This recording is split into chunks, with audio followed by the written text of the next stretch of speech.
Bonjour, alors on s'appelle Terrain de Jeu, on est une association d'artistes, Jérôme Barbe à droite, Fred Maillard, Franck Léonard. Comment des gens qui ne savent ni dessiner, qui ne sont pas des spécialistes de la géographie ou de l'aménagement, etc., se représentent un paysage qui leur est familier, mais d'un point de vue qui est pas quotidien, celui de la rivière. Les artistes de terrain de jeu, accompagnés de leurs partenaires, ont sélectionné une dizaine d'usagers au profil très hétérogène et les ont accompagnés à une lecture de paysage, tout d'abord sur les bords de Vienne, puis ensuite lors d'un atelier flottant. Ce qui nous intéresse, c'est de savoir quelle vision vous avez de la rivière quand vous descendez. Voilà. Qu'est-ce que vous allez voir en premier? Nous, on voit certaines choses. Et ce qui nous intéresse, c'est de savoir ce que les citoyens, en fait, quand ils se baladent autour d'une rivière, qu'est-ce qu'ils voient, quoi.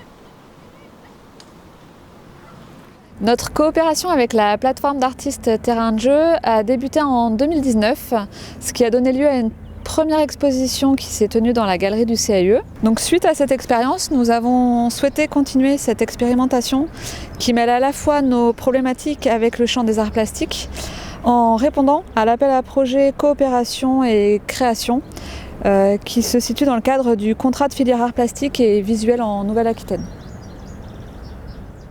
Tang, c'est une opération qui a été montée entre 4 partenaires différents, le CAE de la Haute-Vienne, nous, artistes de terrain de jeu, le SABV, syndicat d'aménagement des bords de la Vienne, et le club de canoë-kayak d'Aix-sur-Vienne, basé à Limoges.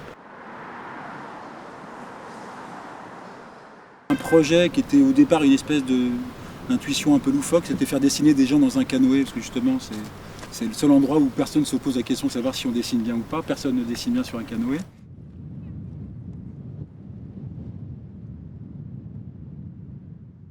Donc il y a eu plusieurs moments sur l'eau où on a donné des règles du jeu à chacun pour pouvoir partager cette perception au centre-ville de Limoges, sur l'eau, sur la Vienne. Donc il y en a un, le dernier par exemple, c'était de représenter ce qu'on voyait avec des mots et une spatialisation pour pouvoir travailler sur l'ensemble de l'environnement qu'on pouvait percevoir.